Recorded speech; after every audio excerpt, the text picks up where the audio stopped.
ನಮಸ್ಕಾರ ವೀಕ್ಷಕರೇ, ನಾನಿವತ್ತು ನಿಮ್ಗೆ ಹೇಳ್ತಿದ್ದೀನಲ್ಲ, ಇದು ನಮ್ಮ ಕೋಲಾರ ಜಿಲ್ಲೆಗೆ ಸಂಬಂಧಪಟ್ಟಿದ್ದು. ಇದು ಯಾವುದೇ ಸುದ್ದಿ ಅಲ್ಲ, ಮತ್ತೆ ಒಂದು ಮಾಹಿತಿನೂ ಅಲ್ಲ. ಇದು ನಮ್ಮ ಕೋಲಾರ ಏನು ತಾಲೂಕು ಕಚೇರಿ ಕಂದಾಯ ಇಲಾಖೆಗಳಲ್ಲಿ ನಡೀತಿದೆ, ಅದೊಂದು ದಂಧೆ ಹಗರಣ ಅಂತಾನೆ ಹೇಳ್ಬೋದು. ನಾನು ನಿಮ್ಗೆ ಒಂದು ಕತೆ ಮೂಲಕ ಇದನ್ನ ಹೇಳ್ತೀನಿ, ನಿಮ್ಗೆ ಅರ್ಥ ಆಗುತ್ತೆ ಏನು ಪ್ರಕರಣ ಇದು, ಇದರ ಗಂಭೀರತೆ ಏನು, ಇದರ ಆಳ ಏನು, ಇದರಲ್ಲಿ ಯಾರ್ಯಾರು ಭಾಗಿಯಾಗಿದ್ದಾರೆ, ಇದರಿಂದ ಕೋಲಾರ ಜಿಲ್ಲೆ ಜನತೆಗೆ ಉಪಯೋಗ ಏನು, ನಾನು ನಿಮ್ಗೆ ಸರಳವಾಗಿ ಅರ್ಥ ಆಗ್ಲಿ ಅನ್ನೋ ರೀತಿ ಒಂದು ಕತೆ ಮೂಲಕ ನಾನು ನಿಮ್ಗೆ ಹೇಳ್ತೀನಿ. ಸುಮ್ನೆ ಕಲ್ಪನೆ ಮಾಡ್ಕೊಳ್ಳಿ. ನೀವು ಇವತ್ತು ಆರಾಮ ಮಲ್ಕೊಂಡಿದ್ರಿ ಮನೆಯಲ್ಲಿ, ನಾಳೆ ಬೆಳಿಗ್ಗೆ ಎದ್ದೇಳಿದ್ದೀರಾ. ನೀವು ಬೆಳಿಗ್ಗೆ ಎದ್ದ ತಕ್ಷಣನೇ ನಿಮ್ಮ ಮನೆ ಏನಿದೆ, ನಿಮ್ಮ ಆಸ್ತಿ ಏನಿದೆ, ಅದು ನಿಮ್ಮ ಹೆಸರಲ್ಲಿ ಇಲ್ಲ, ಯಾರೋ ಬೇರೆಯವರ ಹೆಸರಲ್ಲಿದೆ ಅಂತ ನಿಮ್ ಮಾಹಿತಿ ಬಂತು. ನೀವು ಸಡನ್ ಆಗಿ ನಿಮ್ಮ ಹತ್ರ ಯಾವ್ಯಾವ ಪೇಪರ್ಗಳಿದಾವೋ, ನಿಮ್ಮ ಜಮೀನ್ ದಾಖಲೆ, ಮನೆ ದಾಖಲೆಗೆ ಸಂಬಂಧಪಟ್ಟಂತೆ ಆ ಪೇಪರ್ಗಳನ್ನ ತಗೊಂಡೋಗಿ ತಹಶೀಲ್ದಾರ್ ಕಚೇರಿಗೆ ಹೋದ್ರಿ. ತಹಶೀಲ್ದಾರ್ ಅವಾಗ ಆ ದಾಖಲೆಗಳು ಪರಿಶೀಲನೆ ಮಾಡ್ತಾರೆ. ಪರಿಶೀಲನೆ ಮಾಡಿ ಅವ್ರು ಹೇಳ್ತಾರೆ, ಇಲ್ಲಪ್ಪ, ಇದು 1970 ನಿಮ್ಮ ತಾತ ಏನಿದ್ದಾರೆ ಅವರು ಇವ್ರು ಇಂಥವ್ರಿಗೆ ಮಾರ್ಬಿಟ್ಟಿದ್ದಾರೆ, ಇದು ಈಗ ಇವ್ರ ಹೆಸರಲ್ಲಿ ಇದೆ, ನಿಮ್ಮ ಹೆಸರಲ್ಲಿ ಇಲ್ಲ ಅಂತ ತಹಶೀಲ್ದಾರ್ ಹೇಳ್ತಾರೆ. ನಿಮ್ಗೆ ಆಗ ತಲೆ ತಿರುಗ್ದಂಗ ಆಗುತ್ತೆ. ಇದೇನಪ್ಪ, ನಮ್ಮ ತಾತ ನಮಗ್ ಗೊತ್ತಿಲ್ಲದೆ ಯಾವಾಗ ಮಾರಿದ್ರು, ನಮ್ ತಾತ ಮಾರೇ ಇಲ್ವೇ ಈ ಆಸ್ತಿನ, ಮತ್ತೆ ರೆಕಾರ್ಡ್ ಬುಕ್ ಅಲ್ಲಿ ಹೆಂಗ್ ಬಂತಿದ್ದು, ರೆಕಾರ್ಡ್ ಬುಕ್ ಅಲ್ಲಿ ನಮ್ ತಾತ ಮಾರಿದ್ದಾರೆ ಅಂತ ಹೆಂಗ್ ಬಂದಿದೆ ಅಂತ ನಿಮ್ಗೆ ಅನುಮಾನ ಬಂದಿರುತ್ತೆ. ಇಂಥ ಘಟನೆಗಳು ತುಂಬಾ ನಡೀತಾ ಇದೆ. ಮತ್ತೆ ನೀವು ಅದನ್ನೇನ್ ಮಾಡೋದಕ್ಕೂ ಆಗೋದಿಲ್ಲ. ಈ ಘಟನೆನೆ ನಾನು ಎಕ್ಸಾಂಪಲ್ ತಗೊಂಡು, ಈ ಭೂಗಳ್ರು ಏನಿದ್ದಾರೆ ಇವ್ರ ಅಧಿಕಾರಿಗಳ ಜೊತೆ ಸೇರ್ಕೊಂಡು ಯಾವ ರೀತಿ ಇದನ್ನ ವ್ಯವಸ್ಥಿತವಾಗಿ ಜಾಲನ ರೂಪುಗೊಳಿಸಿದ್ದಾರೆ, ಯಾವ ರೀತಿ ಇದನ್ನ ಮಾಡ್ತಾರೆ ಅಂತ ನಾನು ನಿಮ್ಗೆ ಹೇಳ್ತೀನಿ. ಇದು ನಮ್ಮ ಕೋಲಾರ ಜಿಲ್ಲೆಯಲ್ಲಿ ತುಂಬಾ ನಡೆದಿದೆ. ಇವತ್ತು ನಾವೇನ್ ಕಷ್ಟ ಪಡ್ತಿದ್ದೇವೆ, ನಿಮ್ಮ ತಾತನವ್ರಿಗೆ ಫ್ರೀ ಸೈಟ್ ಅಂತ ಕೊಟ್ಟಿರ್ತಾರೆ ಸರ್ಕಾರದ ಕಡೆಯಿಂದ. ಈಗ ಅವು ಯಾವ್ದು ಕೊಡ್ತಿಲ್ಲ, ಯಾಕಂದ್ರೆ ಸರ್ಕಾರಿ ಭೂಮಿನೇ ಇಲ್ಲ. ಸರ್ಕಾರಿ ಭೂಮಿ ಹೋದ್ರೆ ಹೋಯ್ತೇಳಿ ಕೆರೆ ಕುಂಟೆಗಳನ್ನೇ ಭೂಗಳ್ರು ಬಿಡ್ತಾ ಇಲ್ಲ. ನಕಲಿ ದಾಖಲೆಗಳನ್ನ ಸೃಷ್ಟಿ ಮಾಡಿ ಅದಕ್ಕೆ ಅದನ್ನ ಅವರು ವಶಪಡಿಸ್ಕೊಂತ ಇದ್ದಾರೆ. ಇದ್ರಲ್ಲಿ ದುರಾದೃಷ್ಟ ವಿಷಯ ಏನ್ ಗೊತ್ತಾ, ನಮ್ಮ ನಾಡೋ ಜನಪ್ರತಿನಿಧಿಗಳು, ರಾಜಕಾರಣಿಗಳು, ನಿಮ್ಮ ಗ್ರಾಮ ಪಂಚಾಯತಿ ಸದಸ್ಯರು ನಿಂದ ಹಿಡಿದು ಒಬ್ಬ ಮಾಜಿ ಶಾಸಕರವರೆಗೂ ಈ ಕೃತ್ಯಗಳಲ್ಲಿ ಭಾಗಿಯಾಗಿದ್ದಾರೆ. ಇದ್ರ ಜೊತೆಗೆ ಇದಕ್ಕೆ ಶಾಮೀಲಾಗಿರೋರು, ಕೈ ಜೋಡಿಸಿರೋರು ಯಾರಂದ್ರೆ ಅಧಿಕಾರಿಗಳು. ಕೋಟಿ ಹಣ ಲಂಚ ತಗೊಂಡು ಈ ಕೃತ್ಯಗಳಲ್ಲಿ ಅಧಿಕಾರಿಗಳೇ ಏನು ವಿದ್ಯಾವಂತರು ಅನ್ಸ್ಕೊಂಡವ್ರೆ ಭಾಗಿಯಾಗಿದ್ದಾರೆ. ನಾನು ಈ ಹಗರಣದ ಬಗ್ಗೆ ನಿಮ್ಗೊಂದು ಮಾಹಿತಿ ಹೇಳಲಿಕ್ಕೆ ನಾನು ಈಗ ಈ ವಿಡಿಯೋ ಮಾಡ್ತಿದ್ದೇನೆ. ಇವರು ಭೂಗಳ್ರ ಕಥೆನೇ ಎಷ್ಟು, ಯಾವ ಗ್ರಾಮದಲ್ಲಿ ಗೋಮಾಳ ಇದೆ, ಯಾವ ಗ್ರಾಮದಲ್ಲಿ ಖರಾಬು ಅಂತಾರಲ್ಲ, ಖರಾಬ್ ಜಮೀನ್ ಇದೆ, ಆ ಜಮೀನಿಗೆ ಕಡೆ ಯಾರೋ ಒಬ್ಬ ರೈತ ಇರ್ತಾರೆ ಅನ್ಕೊಳ್ಳಿ. ಈಗ ಒಂದು 5 ಎಕರೆ ಜಮೀನ್ ಇರುತ್ತೆ, 5 ಎಕರೆ ಗೋಮಾಳ ಇರುತ್ತೆ, ಒಂದು 2 ಎಕರೆ ಖರಾಬ್ ಇರುತ್ತೆ. ಅಲ್ಲಿ ರೈತನ ಒಂದು ಅರ್ಧ ಎಕರೆನೋ 1 ಎಕರೆನೋ ಜಮೀನ್ ತಗೊಂಡಿರ್ತಾರೆ. ಆಗ ಇವ್ರು ಏನ್ ಮಾಡ್ತಾರೆ ಅಂದ್ರೆ, ಆ ರೈತನ ಹತ್ರ ಆ ಜಮೀನ ಪರ್ಚೇಸ್ ಮಾಡ್ತಾರೆ. ಪರ್ಚೇಸ್ ಮಾಡ್ಬಿಟ್ಟು ತಾಲೂಕ್ ಕಚೇರಿಯಲ್ಲಿ ಕೆಲವೊಂದು ಭ್ರಷ್ಟ ಅಧಿಕಾರಿಗಳು ಇರ್ತಾರಲ್ಲ, ಅವ್ರ ಸಹಾಯದಿಂದ ಈಗ 1 ಎಕರೆ ಜಮೀನ್ ಇರುತ್ತೆ ಅನ್ಕೊಳ್ಳಿ. ಈಗ ಎಕ್ಸಾಂಪಲ್, 1 ಎಕರೆ ಜಮೀನ್ ರೈತನ ಹತ್ರ ಪಡ್ಕೊಂಡಿದ್ರೆ ಅದ್ರ ಮುಂದೆನೆ ಒಂದು 10 ರಿಂದ 20 ಎಕರೆ ಗೋಮಾಳ ಜಮೀನ್ ಇರುತ್ತೆ. ಅವಾಗ ಏನ್ ಮಾಡ್ತಾರೆ, ಅವರು ರೆಕಾರ್ಡ್ ರೂಮ್ ಅಲ್ಲಿ ಫೋರ್ಜರಿ ಮಾಡ್ತಾರೆ. ಏನಂದ್ರೆ 1 ಎಕರೆ ಅಂತಿರೋ ಜಾಗದಲ್ಲಿ 0 ಸೇರ್ಸೋದು, ಇಲ್ಲಾಂದ್ರೆ 1 ಸೇರ್ಸೋದು. ಅವಾಗ ಏನಾಗುತ್ತೆ, 11 ಎಕರೆ ಆಗೋಗ್ಬಿಡುತ್ತೆ. ಅದು 1970 1940 50 60 70 ನಮ್ಮಲ್ಲಿ ಕಂಪ್ಯೂಟರ್ ತಂತ್ರಜ್ಞಾನ ಇರ್ಲಿಲ್ಲ. ಆದ ಕಾರಣ ಎಲ್ಲಾ ರೆಕಾರ್ಡ್ ಬುಕ್ಗಳನ್ನು ಸಹ ಕೈ ಬರಹದಲ್ಲಿ ಅಧಿಕಾರಿಗಳು ಬರೀತಾ ಇದ್ರು. ಅದನ್ನ ಸೀಲು ಸಿಗ್ನೇಚರ್ ಮಾಡಿ ರೆಕಾರ್ಡ್ ರೂಮ್ ಅಲ್ಲಿ ಭದ್ರವಾಗಿ ಇಟ್ಟಿದ್ರು. ಈ ಭೂಗಳ್ರು ಏನಿದ್ದಾರೆ ಇದನ್ನೇ ಬಂಡವಾಳ ಮಾಡ್ಕೊಂಡು ಎಲ್ಲೆಲ್ಲಿ ರೆಕಾರ್ಡ್ ಬುಕ್ಗಳಲ್ಲಿ ಖಾಲಿ ಜಾಗ ಇರುತ್ತೆ ಆ ಜಾಗದಲ್ಲಿ ಹಳೆ ಕಾಲದ ಪೆನ್ನುಗಳನ್ನ ಬಳಸಿ ಮತ್ತೆ ಅದನ್ನ ರಬ್ಬು ಮಾಡೋದು. ಇವಾಗ ಗೋಮಾಳ ಅಂತಿರೋದನ್ನ ರಬ್ಬು ಮಾಡ್ಬಿಡೋದು, ಇಲ್ಲಾಂದ್ರೆ ಬ್ಲರ್ ಮಾಡ್ಬಿಡೋದು. ಮತ್ತೆ ಅದೇ ರೀತಿ ಯಾರೋ ಒಬ್ರು ಎಕ್ಸಾಂಪಲ್ ಮುನ್ಶ್ಯಾಮಪ್ಪ ಅಂತ ಬರ್ಸ್ಬಿಡೋದು. 10 ಎಕರೆ ಇರೋದನ್ನ 100 ಎಕರೆ ಮಾಡ್ಬಿಡೋದು, 1 ಎಕರೆ ಇರೋದನ್ನ 11 ಎಕರೆ ಮಾಡ್ಬಿಡೋದು. ಈ ತರ ಎಷ್ಟು ಭೂಮಿ ಇರುತ್ತೆ ಆ ತರ ಅರ್ಧ ಎಕರೆ ಸೇರ್ಸ್ಕೊಂಡು ಕೋಟಿಗಳ ಗಟ್ಲೆ ಲಾಭ. ಈ ತರ ಮಾಡಿ ಖಾಲಿ ಜಾಗಗಳಲ್ಲಿ ಅಧಿಕಾರಿಗಳಿಗೆ ಲಂಚ ಕೊಡೋದು, ಅಲ್ಲಿ ಸೇರ್ಸೋದು. ಈ ತರ ವ್ಯವಸ್ಥಿತವಾಗಿ ಜಾಲ ನಡೀತಾ ಇದೆ.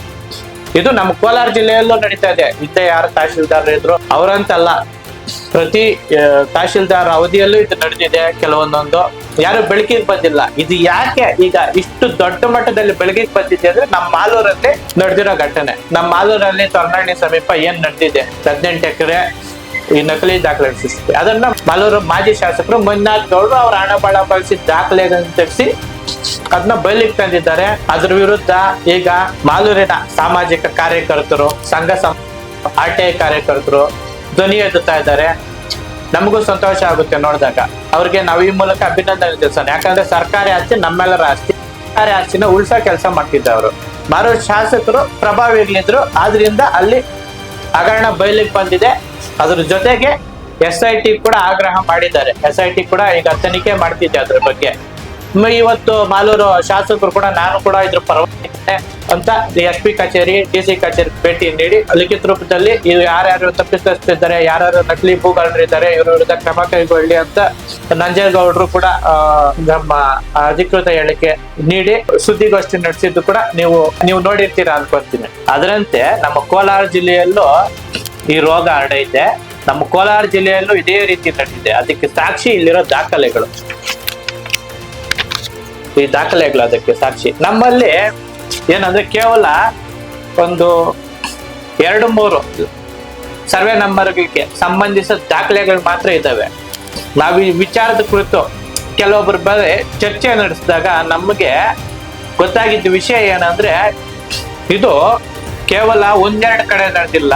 ಪ್ರತಿಯೊಂದು ಗ್ರಾಮದಲ್ಲೂ, ಪ್ರತಿಯೊಂದು ಗೋಮಾಳಗಳ ವಿಚಾರದಲ್ಲೂ ಈ ರಿಯಲ್ ಎಸ್ಟೇಟ್ ಉದ್ಯಮಿಗಳು, ಈ ಕೆಲವೊಂದು ರಾಜಕಾರಣಿಗಳು ನಕಲಿ ದಾಖಲೆಗಳನ್ನು ಸೃಷ್ಟಿ ಮಾಡಿ ಜಮೀನು ಮಾರಾಟ ಮಾಡ್ತಿದ್ದಾರೆ, ಲೇಔಟ್ಗಳನ್ನು ಸೃಷ್ಟಿ ಮಾಡ್ತಿದ್ದಾರೆ. ಇದನ್ನ ದೊಡ್ಡ ದೊಡ್ಡ ಬಿಲ್ಡರ್ಸ್ಗೆ ಬೇರೆ ಕಡೆ ಮಾರಾಟ ಮಾಡ್ತಿದ್ದಾರೆ. ಕೋಟಿ ಸಾವಿರಾರು ಕೋಟಿ ಲೂಟಿ ಹೊಡಿತಾ ಇದ್ದಾರೆ ಅಂತ ನಮ್ಗೆ ಬೆಳಕಿಗೆ ಬಂದಿದೆ. ಏನು ಈ 1959ರಿಂದ 2000 ಇಸುವರೆಗೂ ನಮ್ಮ ತಾತ ಮುತ್ತಂದ್ರ ಕಾಲದಲ್ಲಿ ಒರಿಜಿನಲ್ ಗ್ರಾಂಟ್ ಫೈಲ್ಗಳು, ಇಶ್ಯೂ ರಿಜಿಸ್ಟರ್ಗಳು, ಮ್ಯೂಟೇಷನ್ ಬುಕ್ಗಳು ಮತ್ತೆ ಕೈ ಬರಹದ ಪಾಣಿಗಳು ಅಂದ್ರೆ ಓಲ್ಡ್ RTCಗಳು ಏನಿದೆ, ಇವುಗಳನ್ನ ರೆಕಾರ್ಡ್ ರೂಮ್ ನಲ್ಲಿ ಅಧಿಕಾರಿಗಳು ಕೂತು ತಿದ್ದುತ್ತಾ ಇದ್ದಾರೆ ಅನ್ನೋ ಮಾಹಿತಿ ಬಂದಿದೆ. ಕೆಲವರು ಈ ಭೂಗಳರಿರ್ತಾರಲ್ವಾ, ಅವರು ಅಧಿಕಾರಿಗಳಿಗೆ ಹಣದ ಆಮಿಷ ಒಟ್ಟು, ಇಲ್ಲ ಲಂಚದ ಆಮಿಷ ಒಟ್ಟು, ಇಲ್ಲ ಬೇರೆ ಏನಾದ್ರು ಆಮಿಷ ಒತ್ತಿ ಈ ರೆಕಾರ್ಡ್ ಬುಕ್ಗಳಲ್ಲಿ ಯಾವ್ದು ಖಾಲಿ ಜಾಗ ಇರುತ್ತಲ್ವಾ, ಆ ಖಾಲಿ ಜಾಗಗಳಲ್ಲಿ ಹೊಸದಾಗಿ ಸರ್ವೆ ನಂಬರ್ಗಳನ್ನು ಸೇರಿಸೋದು, ಹೊಸದಾಗಿ ರೆಕಾರ್ಡ್ ಸೇರಿಸೋದು, ಹೊಸದಾಗಿ ಹೆಸರುಗಳನ್ನ ಸೇರಿಸೋ ಕೆಲಸ ಮಾಡ್ತಿದ್ದಾರೆ. ಇಷ್ಟೇ ಅಲ್ಲ, ಈ ನಕಲಿ ದಾಖಲೆಗಳು ಏನಿವೆ ಅದನ್ನ ಸ್ಕ್ಯಾನ್ ಮಾಡಿಸಿ ಇಟ್ಕೊಂಡು, ಹೈ ರೆಸೊಲ್ಯೂಷನ್ ಅಲ್ಲಿ ಇದನ್ನ ಸ್ಕ್ಯಾನ್ ಮಾಡಿಸಿ ಇಟ್ಕೊಂಡು ಇದೇ ಒರಿಜಿನಲ್ ಅಂತ ಹೇಳ್ಕೊಂಡು ಕಂಪ್ಯೂಟರ್ ಪಹಣಿ ಸೆಂಟರ್ ಮುಂದೆ ಕ್ಯೂ ನಿಂತವ್ರೆ ನಮ್ಮ ಹೆಸರಿಗೆ ಮಾಡಿಸ್ಕೊಬೇಕು ಅಂತ. ಮತ್ತೆ ಇನ್ನೊಂದು ಪ್ರಮುಖ ವಿಚಾರ ಏನಂದ್ರೆ, ಈ ನಮ್ದೊಂದು ಹಳೆ ಗಾದೆ ಮಾತಿದೆಯಲ್ಲ, ಬೇಲಿನೇ ಇತ್ತು ಹೊಲ ಮೇಯ್ತು ಅಂತ. ಆ ರೀತಿ ಈ ಪ್ರಕರಣದಲ್ಲಿ ಭಾಗಿಯಾಗಿರೋದು ಯಾರು ಗೊತ್ತಾ?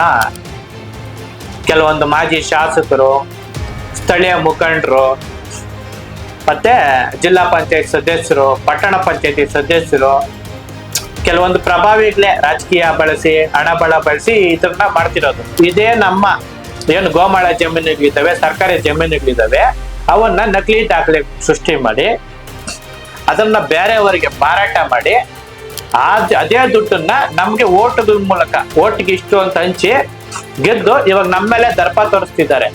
ಅಂತ ವ್ಯಕ್ತಿಗಳು ಇದ್ದಾರೆ. ಅಂತವರು ಮುಂದಿನ ದಿನಗಳಲ್ಲಿ ನಾನು ಸಾಕ್ಷಿ ಸಮೇತ ಬಯಲಿಗೆ ಹಿಡಿತೇನೆ. ನಾನು ನಮ್ಮ ಕೋಲಾರ ಯುವಕರಲ್ಲಿ, ಪ್ರಜ್ಞಾವಂತರಲ್ಲಿ ಕೇಳೋದಿಷ್ಟೇ, ಈಗಾಗಲೇ ನಮ್ಮ ಕೋಲಾರ ಜಿಲ್ಲೆಯಲ್ಲಿ ಅನೇಕರು ಬಾಡಿಗೆ ಮನೆಗಳಲ್ಲಿ ವಾಸಿಸ್ತಾ ಇದ್ದಾರೆ.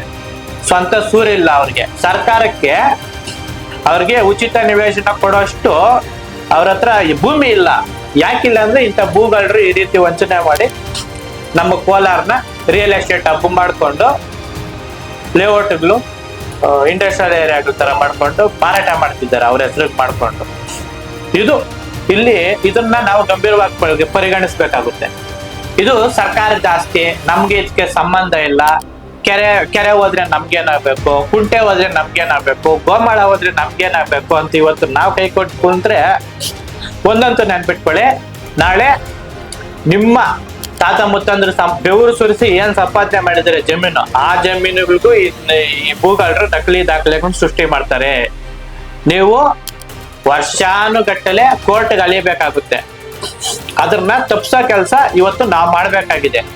ಅದಕ್ಕೋಸ್ಕರನೇ ನಾವು ಕೋಲಾರ ಜಾಗೃತಿ ಸಮಿತಿ ಅಂದ್ರೆ ಅದಕ್ಕೋಸ್ಕರನೇ ಈ ಈ ಎಲ್ಲಾ ಪ್ರಕರಣಗಳನ್ನ ನಾವು ಕೆಲವು ಪ್ರಜ್ಞಾವಂತ ಯುವಕರು, ಪತ್ರಕರ್ತರು, ಅದ್ರ ಜೊತೆಗೆ ಸಂಘ ಸಂಸ್ಥೆಗಳು, ಸ್ಥಳೀಯ ಸಂಸ್ಥೆಯ ರಾಜಕೀಯ ಮುಖಂಡರು, ಅದು ನಿಷ್ಠಾವಂತ ರಾಜಕೀಯ ಮುಖಂಡರು, ಕಳ್ಳನ ಮಕ್ಕಳೆಲ್ಲ ಇದರಲ್ಲಿ ಬರೋದಿಲ್ಲ, ಇವರೆಲ್ಲ ಸೇರ್ಕೊಂಡು ನಾವು ಒಂದು ಜಾಗೃತ ಕೋಲಾರ ಸಮಿತಿ ಅಂತ ರಚನೆ ಮಾಡಿದ್ದೇವೆ. ಈ ಸಮಿತಿ ನಮ್ಮ ಉದ್ದೇಶ ಏನಂದ್ರೆ ಕೋಲಾರ ಜಿಲ್ಲೆಯ ಸಂಬಂಧಿಸಿದ ಏನಾದ್ರೂ ವಿಚಾರ ಇರಲಿ, ಮುಖ್ಯವಾಗಿ ಈ ಸರ್ಕಾರಿ ಆಸ್ತಿ ಪಾಸ್ತಿಗಳು, ಕೆರೆ ಕುಂಟೆಗಳು, ಗೋಮಾಳಗಳ ಒತ್ತುವರಿಗಳು, ಇವುಗಳ ಬಗ್ಗೆ ಜಿಲ್ಲಾಡಳಿತಕ್ಕಾಗ್ಲಿ ಸರ್ಕಾರಕ್ಕಾಗ್ಲಿ ಬಿಸಿ ಮುಟ್ಟಿಸಿ ಅದನ್ನ ಮತ್ತೆ ಸರ್ಕಾರಕ್ಕೆ ಮುಟ್ಟುಗೋಲು ಹಾಕೊಳ್ಳೋದು. ಅದರ ಜೊತೆಗೆ ಅದನ್ನ ಯಾರ್ಯಾರು ನಿವೇಶನ ರಹಿತರಿರ್ತಾರೆ, ಬಡವರು, ಅವ್ರಿಗೆ ಹಂಚೋ ಕೆಲಸ ಮಾಡ್ಬೇಕು ನಾವು ಇದನ್ನ. ಇದುವರೆಗೂ ಈಗ ನೋಡಿ ಗೌರಿಬಿದ್ದಲ್ಲಿ ಸುಮಾರು 4,000ರಿಂದ 5,000 ಸೈಟ್ಗಳು ಕೊಡ್ತಿದ್ದಾರೆ KH ಪುಟ್ಟಸ್ವಾಮಿ ಗೌಡರು.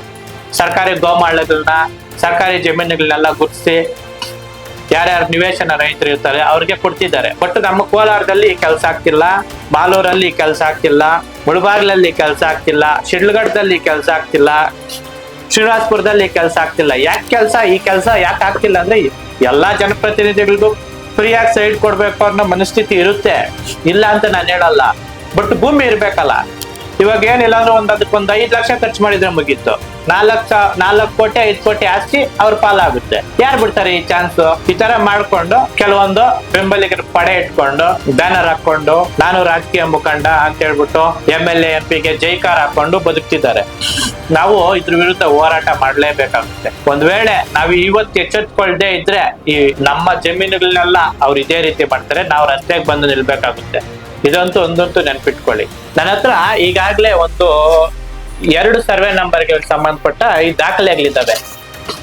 2 ಸರ್ವೆ ನಂಬರ್ಗಳಿಗೆ ಸಂಬಂಧಪಟ್ಟ ದಾಖಲೆಗಳಿದ್ದಾವೆ. ಇದ್ರ ವಿರುದ್ಧ ನಾವು ಹೋರಾಟ ಮಾಡ್ಬೋದು 2 ಸರ್ವೆ ನಂಬರ್ಗಳನ್ನ ಇಟ್ಕೊಂಡು. ಆದ್ರೆ ಇದು ಕೇವಲ ಒಂದು ಪ್ರಕರಣ ಆಗ್ತೈತೆ, ಹಗರಣ ಆಗಲ್ಲ. ಹಗರಣ ಆಗ್ಬೇಕಂದ್ರೆ ನಮ್ಗೇನಿಲ್ಲ ಅಂದ್ರೆ ಇಂಥದ್ದು ಇನ್ನೊಂದು 10-20 ಆದ್ರೂ ಸಿಗ್ಬೇಕು. ನೀವೇ ಒಂದ್ಸರಿ ಅಬ್ಸರ್ವ್ ಮಾಡ್ಕೊಳ್ಳಿ. ಇವತ್ತು ನಿಮ್ದೇ ಒಂದು ಜಮೀನು ಇರುತ್ತೆ, ಪಕ್ಕದಲ್ಲಿ ಗೋಮಾಳ ಅಂತಿರುತ್ತೆ. ಅದು ಇವತ್ತು ಯಾರೋ ಒಬ್ಬ ಹೆಸರಿಗೆ ಮಾಡ್ಕೊಂಡ್ಬಿಟ್ಟಿರ್ತಾನೆ. ಹೆಸರಿಗೆ ಮಾಡ್ಕೊಂಡು ಕೋಳಿ ಫಾರಂ ಪಟ್ಕೊಂಡಿರ್ತಾನೋ, ಇಲ್ಲ ಲೇಔಟ್ ಮಾಡ್ಕೊಂಡಿರ್ತಾನೋ, ರಿಯಲ್ ಎಸ್ಟೇಟ್ ಮಾಡ್ಕೊಂಡಿರ್ತಾನೋ, ಏನಾದ್ರೂ ಮಾಡ್ಕೊಂಡಿರ್ತಾನೆ.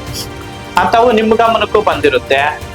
ಅದ್ರ ಜೊತೆಗೆ ಮೊದಲು ಗೋಮಾಳ ಅಂತಿರುತ್ತೆ, ಹಸುಗಳ ಹುಲ್ಲಿಗೆ ಮಾಡಿರ್ತಾರೆ, ಗೋಮಾಳ ಅಂತ ಬಿಟ್ಟಿರ್ತಾರೆ. ಈಗ ಈ ಹಸುಗಳ ಸಂಖ್ಯೆ ಎಲ್ಲ ಕಡಿಮೆ ಆಗಿದೆ. ಇದನ್ನೇ ಭೂಗಳರು ಆಯ್ದ ಮಾಡ್ಕೊಂಡು ಸಾವಿರಾರು ಕೋಟಿ ಲಾಭ ಮಾಡ್ಕೊಂಡು ಲೂಟಿ ಮಾಡ್ತಿದ್ದಾರೆ. ನಂತರ ಈಗ ಕೆಲವೊಂದು 2 ದಾಖಲೆ ಇವೆ. ನಾನು ಈಗ ನಿಮ್ಮ ಹತ್ರ ಬಂದಿರೋ ವಿಚಾರ ಏನಂದ್ರೆ, ನನಗ್ ಬಂದಿರೋ ಮಾಹಿತಿ ಪ್ರಕಾರ ಇದು ಪ್ರತಿಯೊಂದು ಊರಲ್ಲೂ ನಡೆದಿದೆ, ಪ್ರತಿಯೊಂದು ಗ್ರಾಮದಲ್ಲೂ ನಡೆದಿದೆ. ನನಗೆ ನೀವು ಮಾಡ್ಬೇಕಾಗಿರೋದಿಷ್ಟೇ, ನಿಮಗೇನಾದ್ರೂ ಈ ತರ ಸರ್ಕಾರಿ ಗೋಮಾಳಗಳು, ಸರ್ಕಾರಿ ಆಸ್ತಿ, ನಕಲಿ ಭೂ ದಾಖಲೆಗಳನ್ನು ಸೃಷ್ಟಿ ಮಾಡಿ ಯಾರಿಗಾದ್ರೂ ಮಾರಾಟ ಮಾಡಿರೋದು, ಇಲ್ಲ ಗೋಮಾಳಗಳು ಲೇಔಟ್ಗಳಾಗಿರೋದು ಕಂಡು ಬಂದ್ರೆ ಅದ್ರ ಸಂಬಂಧಿಸಿದ ದಾಖಲೆಗಳಾದ್ರೂ ನನಗೆ ಕೊಡಿ, ಇಲ್ಲಾಂದ್ರೆ ಒಂದು ಮಾಹಿತಿ ಆದ್ರೂ ಕೊಡಿ. ನಾನು ಕೆಳಗಡೆ ನಂಬರ್ ಡಿಸ್ಪ್ಲೇ ಮಾಡಿರ್ತೀನಿ, ನಮ್ಮ ಚಾನಲ್ ನಂಬರು ಕ್ರಾಂತಿ ಟಿವಿಗೆ ನೀವು ಕರೆ ಮಾಡಿ ಹೇಳ್ಬೋದು. ನಿಮ್ಮ ರಹಸ್ಯಗಳನ್ನ ನಾವು ಗೌಪ್ಯವಾಗಿರ್ತೀವಿ, ಅದು ನಮ್ಮ ಜವಾಬ್ದಾರಿ.